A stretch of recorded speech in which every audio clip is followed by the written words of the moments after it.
fear that one of the Dragon Lords, the most powerful of the Banished, would one day return to the surface. With the support of his dragon kin, Saw Ichnog succeeded in escaping from his subterranean prison. And brave souls, guided by the light, rose up and vowed to push him back. Soldiers of the Order, righteous and faithful to the Eternal, who suffered body and soul after coming into contact with draconic corruption. Rare were those who remained impervious to the depraved whispers of the dragons on the outskirts of this gaping breach. One such person was Godefroy of Clerval, Grand Knight of the Order of the Eternal.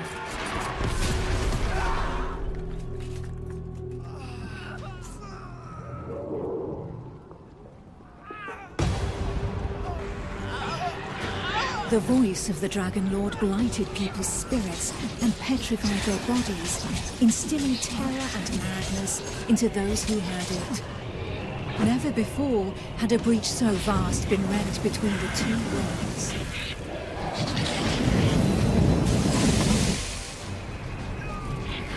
It was here, at this wound between worlds, that the corruption was most potent. One by one, haunted by the whispers from below, the people succumbed to madness.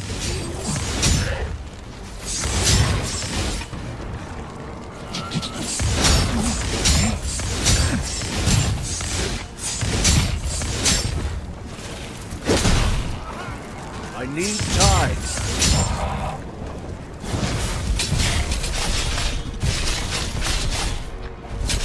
Pitiful in their wretchedness, and too weak to resist the command of their new masters, they drank the blood of the dragon and gave in to depravity.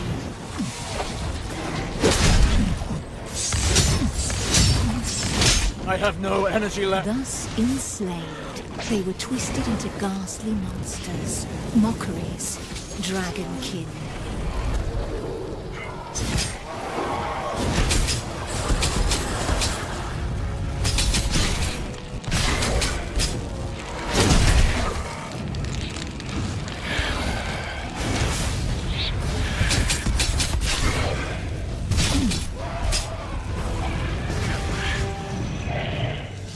Filled with these fleeting embers of hope, a few brave souls founded an alliance to carve the first breach into draconic defenses.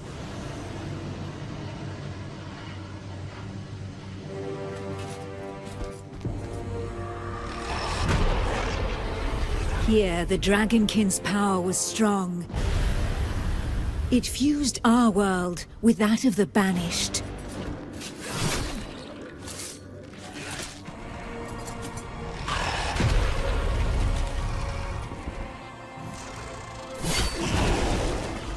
Godefroy of Clerval heroically broke through and shattered their defense barriers.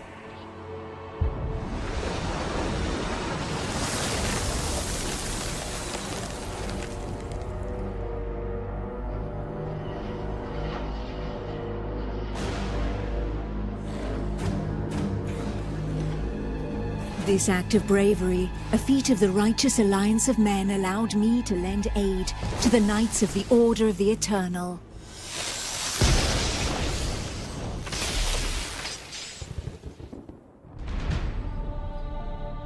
Me, Almantir, Grand Oracle of Pythodurcan, Dragon Blood, a human altered but not consumed by the draconic blood that flows through my veins. My sisters and I have powers given to us by the dragon, but our souls remain our own.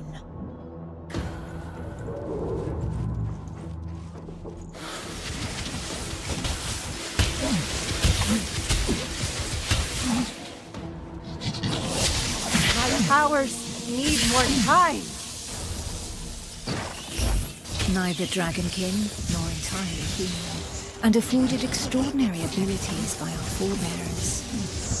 By those who drank the blood of the only banished dragon to have ever repented before the Eternal.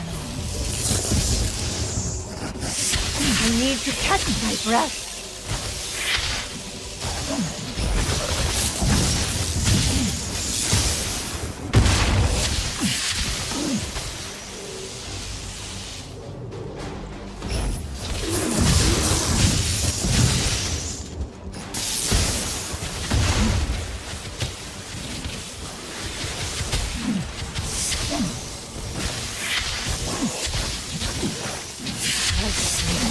fails me.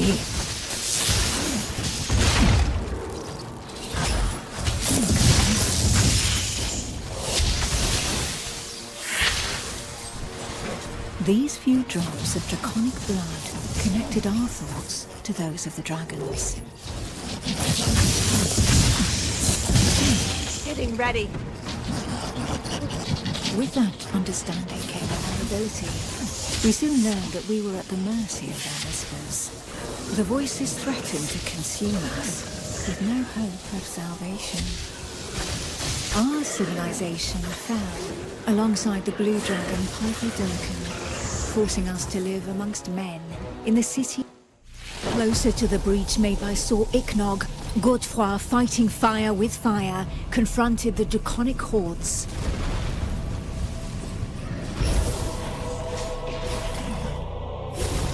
I battled by his side, but my strategy was less direct.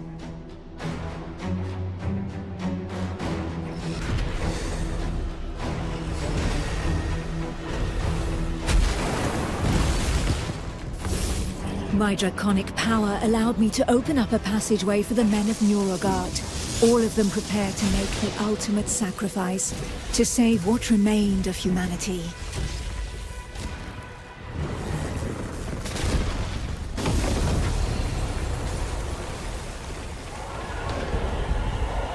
Once this invisible barrier had been breached, they knew that their lives would hang by mere threads. But these warriors from the north cared little for the uncertainties of our plan. A hero's death in the heat of battle with their enemy was the greatest honor that could befall them. Led by the pale dragon blood Harold Truelson, the barbarian fleet had but one objective: to lure the enemy into the open sea and leave the path to the breach vulnerable. If a single vessel reached the coast, then this sacrifice would not have been for naught.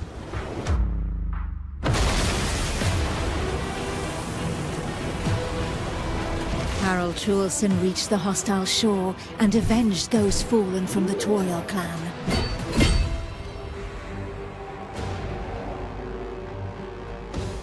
The barbarians of Nurogard feared neither pain nor death, and they welcomed violence as they might an old and familiar friend. Truelson knew this friend better than most.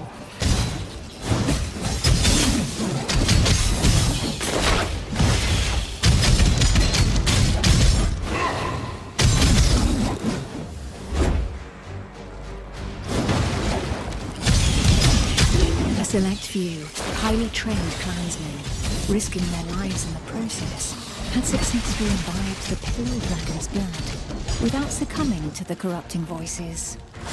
Among them was Truelson.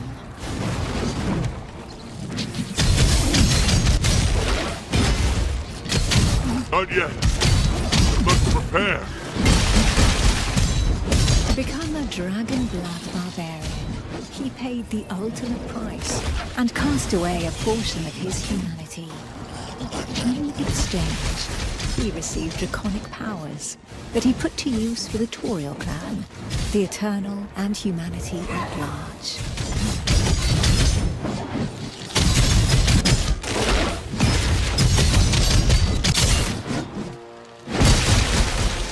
The pale dragon blood had achieved his goal.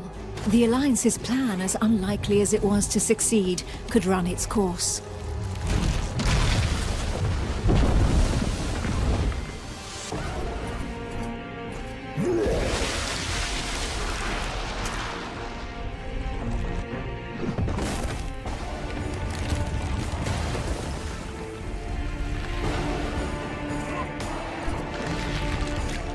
The barbarian waited for the signal that would tell him where to carve a bloody path through enemy defenses and lure the dragons far away from the breach.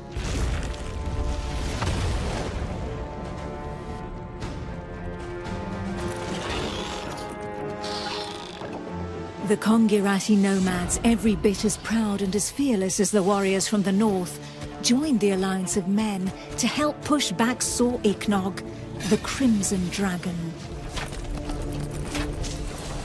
Sitting astride their draconic hybrids, these tracker archers faced the dragons steadfastly, and seemingly without fear. Not one would allow the enemy to make easy prey of them.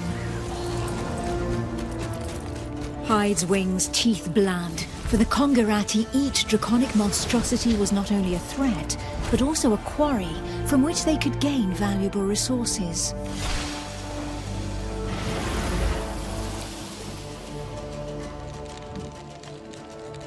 And where others had begged and prayed for divine salvation, these nomads made full use of anything the earth and providence offered them in order to survive. Their master tracker Eula, however, did not see things in such stark shades of black and white. Of all those who made up their number, she was the first to recognize the value of this eternal light. How long would her people be able to continue traveling freely if the corruption were to poison the entire world?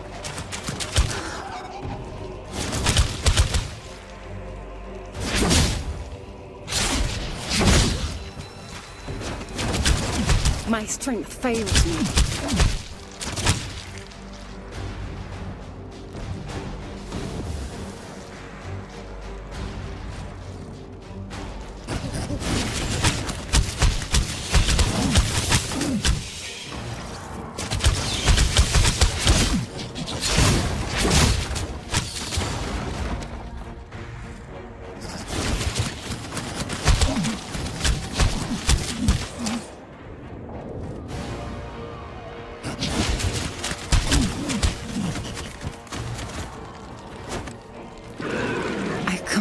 Anymore.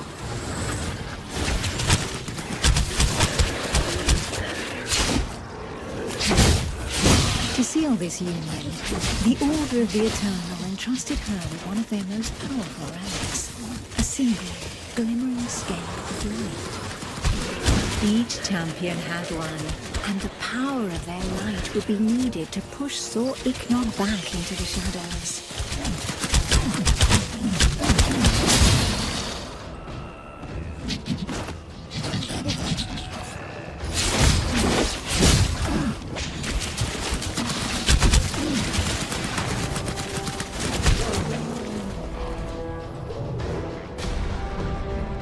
It was up to Eula, armed with her scale of light, to cast the invocation.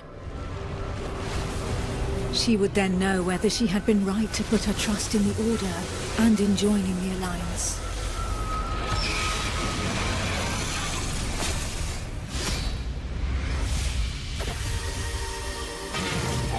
The power of the light was like nothing ever seen before.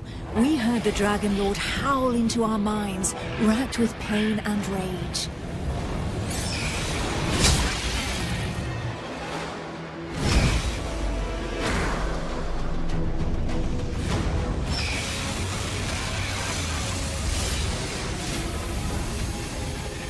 So close to the Dracomundus, our souls suffered as from 1,000 deaths, but we held fast to our positions.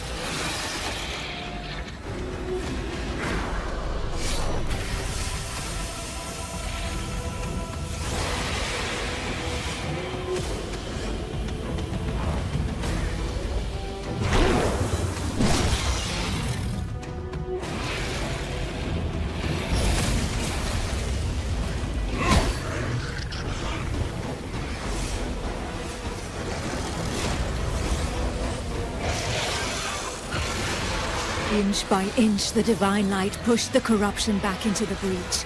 And it was thus that the banished lord Sor Iknog disappeared once more into the shadows, where he would suffer eternal retribution.